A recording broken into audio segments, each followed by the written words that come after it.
Hello, everybody. Hello, Professor Ian. And today I would like to introduce our project to expand the Australian drink boost juice to Nigeria. And our team have 5 members: Cristhian, Kinzang, Mira, Ruby, and me, Viet. And boost juice is founded in 2000 by an Australian entrepreneur woman in 2000, and she offered a series of healthy drink made from fruit juice, fresh fruit and veggies, and she focused on many types of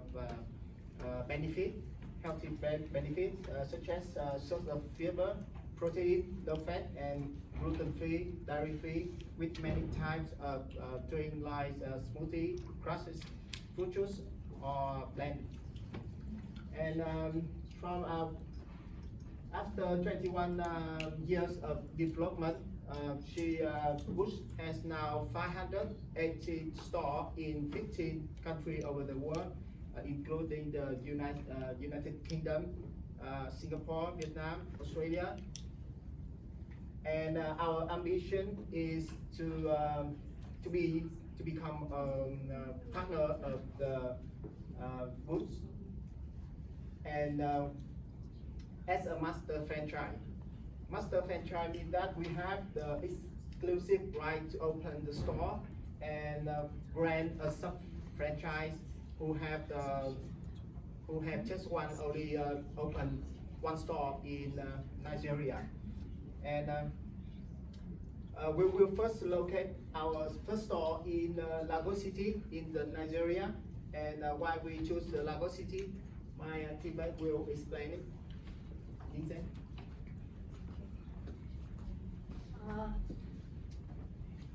My part of the presentation is why we chose Lagos, Nigeria for the boost juice destination, ultimate destination there.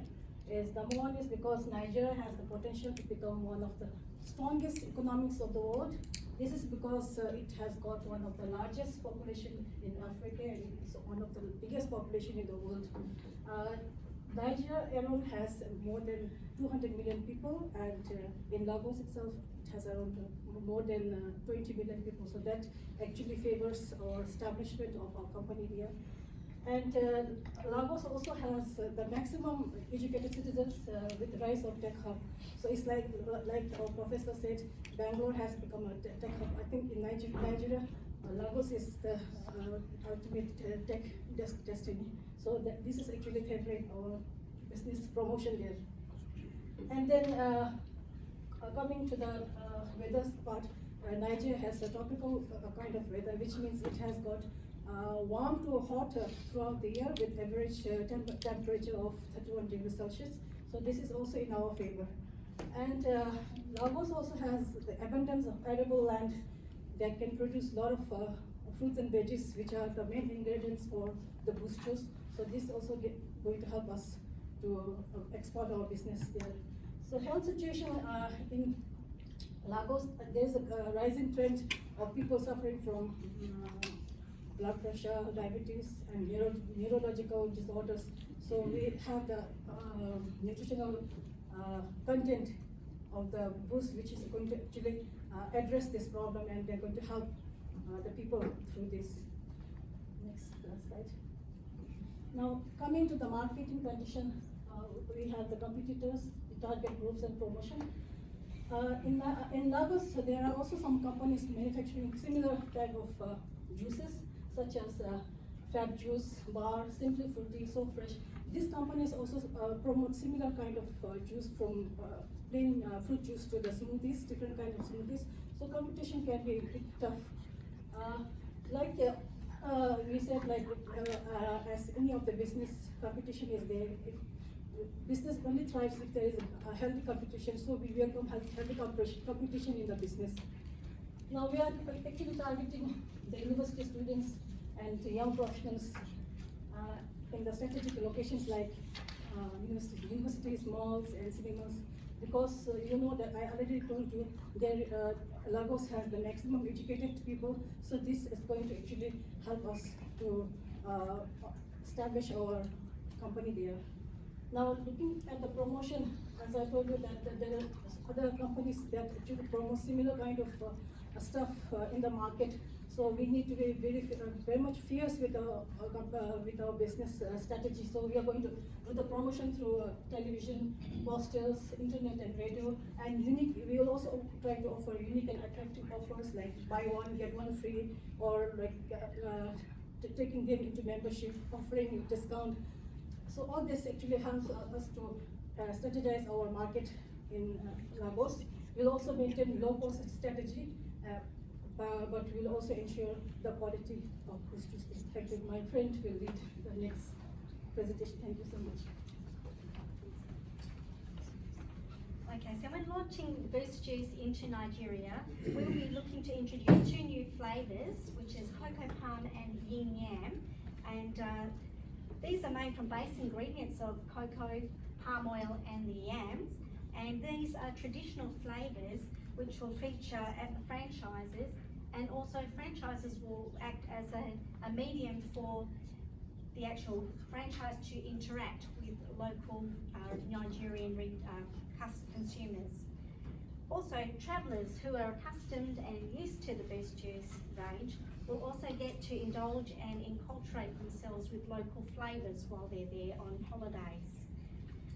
Being traditional exports also, the cocoa palm oil and yams will also be in abundance for our local sourcing, and will also be sourced from local orchards.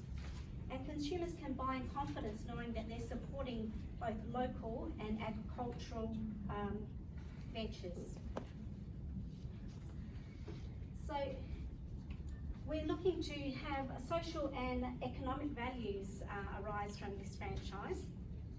And this is by supporting franchise investments, which promote small medium enterprises from Nigeria, and again creating job opportunities by employing Nigerians to assist with the cross-cultural communication, the negotiating of workplace agreements, recruiting team members, conflict resolution, and for building relationships with the local Nigerian consumers. By increasing agricultural and sourcing produce from local farmers, we opt to increase profits for local farmers and supplement household incomes also for the local farmers, and in addition to reducing the export taxes. Developing local infrastructure is also important for us to be able to grow agriculture and diversify our orchards, and to promote sustainable farming practices for the future. Social value can be found with the promoting of the healthy juices for the healthy lifestyles, as Kinzang has touched on. Also, employment opportunities will improve both local and enhance family household opportunities. Individuals can also learn from the investment into the franchises by empowering themselves with knowledge, skills and abilities, and able to operationalise business plans. And they can also achieve a sense of pride also by working in a global enterprise, by learning responsibilities, accountability, and offering a quality of service to the Nigerians. And by promoting a sense of community by sourcing all these products from local suppliers. I'll hand over to my colleague now. Hi everyone, I'm going to discuss about the cultural challenges that we might face in Nigeria when we first establish. So first of all, we will perhaps encounter different ways of cultural communication. We think that business etiquette is very important. So it's widely acknowledged that in Australia, people here pay too much attention to the law. On the contrary, Nigerians pay too much attention to etiquette. Requiring that that one should give the other the face that he or she deserves. So meaning if someone is given the face that he or she deserves, then he or she will feel respected. But surprisingly, most Nigerians think that foreigners do not actually give the respect that they deserve, so therefore they do not behave the same way towards foreigners. The absence of this etiquette in workplaces can actually hinder productivity within the Nigerian workforce. And we also got the teamwork-based culture. So Nigerian managers often say praise words to workers who put more time and energy into the work. Sometimes they may even praise workers who work when they are sick. Nigerians think that it's a great virtue to help others and also to spend more time doing other people's business. On the contrary, in Australia, there's a clear cut of everyone's responsibilities. Nigerian culture lays emphasis on group, and they believe that every achievement should be reaped by the group. If foreign managers ignore this strong sense of group, then it can be difficult to encourage these Nigerian workers creatively and actively.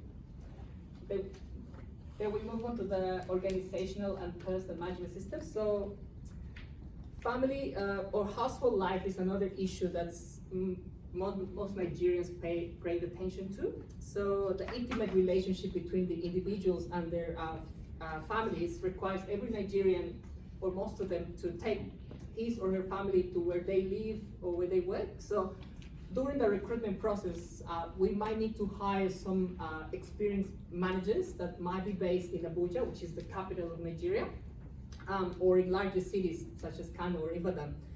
But then in the eyes of many Nigerians, it is actually quite reasonable to ask the company one is going to work for to provide them with a place to live.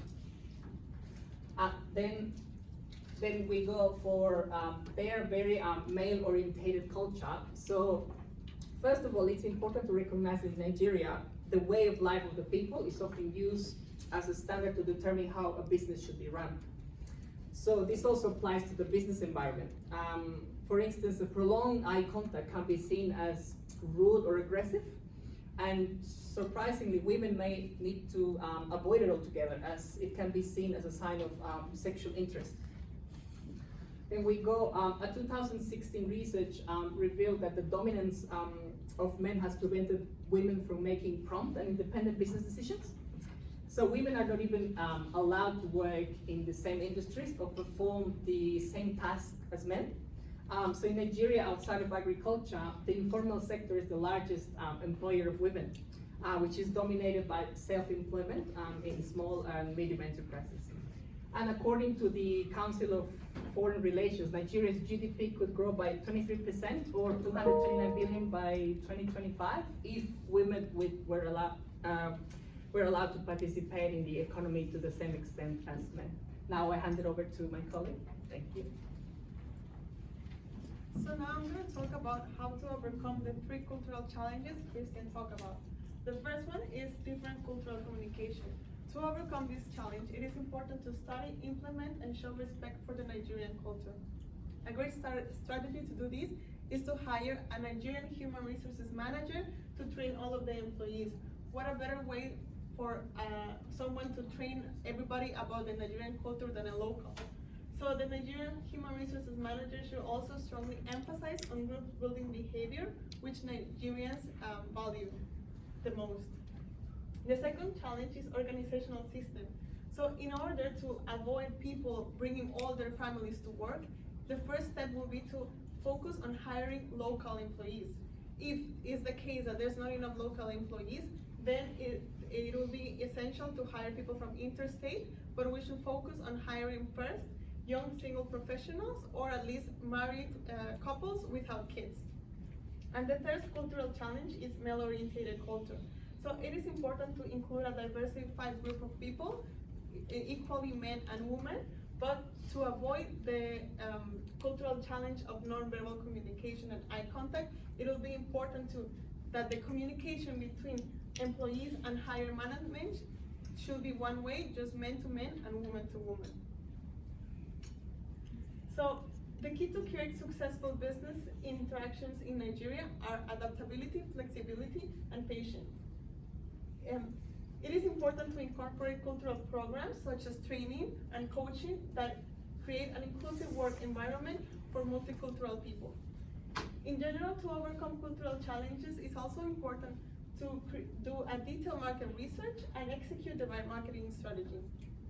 So in general, it is strongly important to show respect for the government, rules and regulations, values and tradition of the Nigerian culture to successfully expand the Boost Juice franchises into Nigeria.